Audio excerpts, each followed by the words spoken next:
Hello, everyone. My name is Eden. And I'm Avery. Welcome to Mr. English Classroom, where English learning is fun and easy. We are so happy you could join us today for another episode. How are you doing, Eden? I'm doing great, Avery. Feeling really excited about our topic today. We want to talk about a super useful topic for our lovely listeners, your feelings. Yes, it is something we all have, right? Learning them in English is a fantastic step in your learning journey. Exactly. But before we start, please take a second to subscribe and like the video. It helps us a lot. It really does. Okay, so feelings. Avery, let me ask you, do you find it easy to talk about your feelings? Oh, that's a great question to start with. Honestly, sometimes no. It can be difficult. It depends on the feeling and who I'm talking to?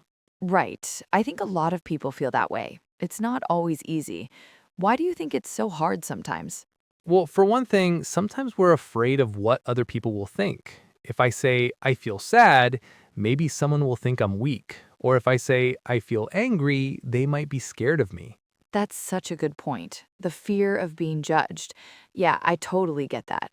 We want people to see us as strong and happy all the time.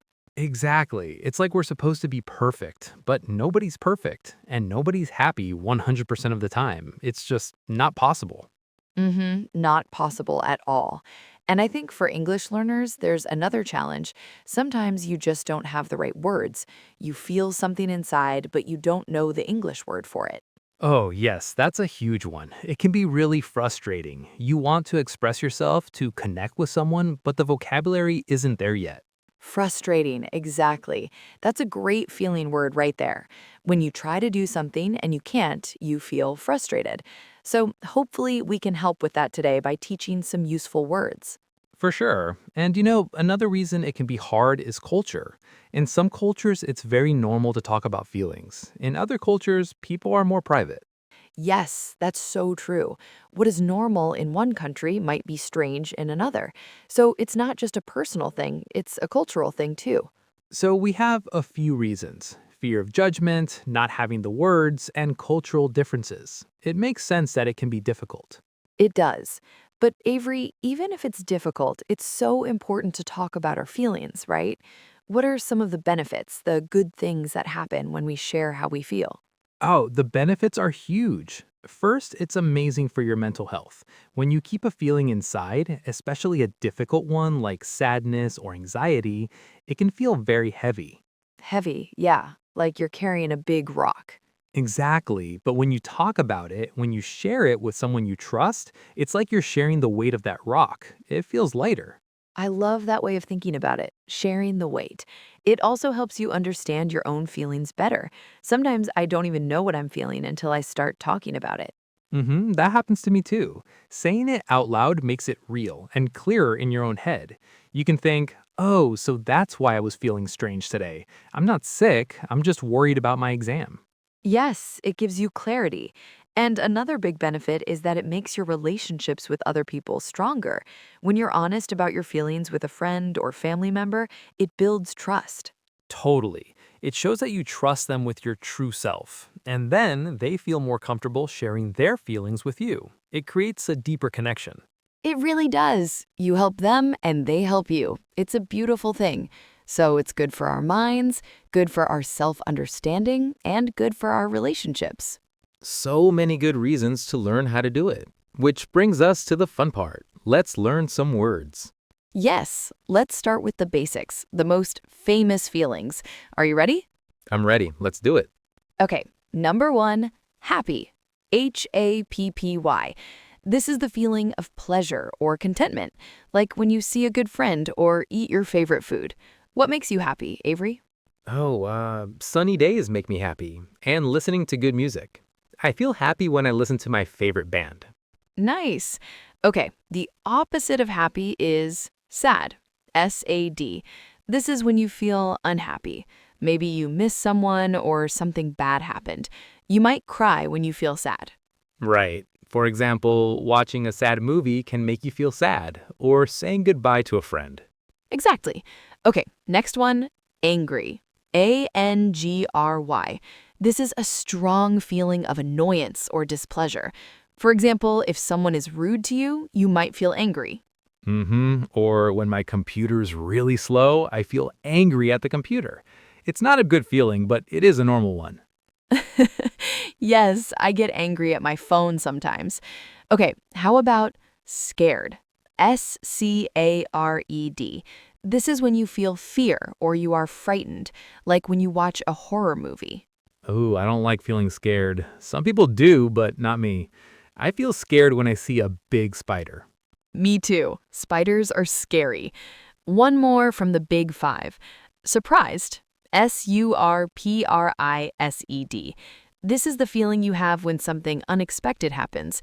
It can be a good surprise or a bad surprise. That's right. For example, if your friends plan a secret birthday party for you, you feel surprised in a good way.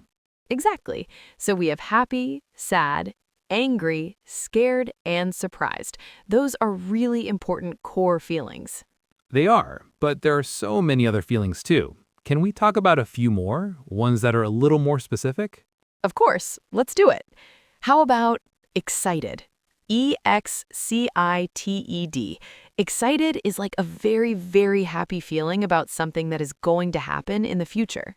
Ah, yes, like before a holiday or a vacation. You can say, I'm so excited for my trip to Italy next month. Perfect example. It's a high energy feeling. Okay, what about worried? WORRIED. This is when you think about problems or future things that might be bad. It's similar to feeling scared, but maybe not as strong. Right, you might be worried about a test at school. You aren't scared of the test, but you are thinking, what if I fail? That's worry.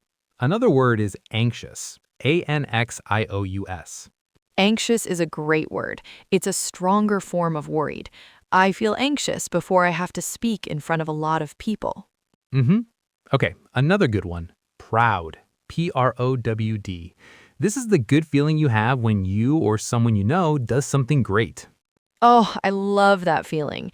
When you work really hard on something and you finish it, you feel proud of your work. Or parents feel proud of their children when they do well. Exactly. And for all our listeners, when you have a conversation in English, you should feel very proud of yourself. It's a big accomplishment. Yes, definitely. Okay, one last one from me. How about confused? CONFUSED. This is when you don't understand something. A very common feeling for language learners. Sometimes I listen to a native speaker and they talk so fast, I feel confused. I don't know what they are saying. It's a very normal feeling to have. It's okay to say, I'm sorry, I'm a bit confused. Can you say that again, please? People will understand. That's great advice. So we've covered a lot of words. I feel like our listeners now have a great toolbox to start talking about their feelings. That's a great point. And sometimes feelings are more complex than just happy or sad. They can be mixed together. What about a word like overwhelmed? Me too. And remember, everyone, it's okay to feel any of these things. There are no good or bad feelings. They're all just feelings. They're information from your body and your mind. That's a very wise thing to say, Eden. They are just information. Feeling angry tells you maybe a boundary was crossed. Feeling sad tells you that you care about something you lost. And feeling happy tells you that you're doing something you enjoy. They guide us. The important thing is to notice them, name them, and if you can, share them. I couldn't agree more. This has been a really great conversation. I hope it's been helpful for everyone listening. I hope so too. And we have a little challenge for you, our listeners. This week, try to use one of these feeling words.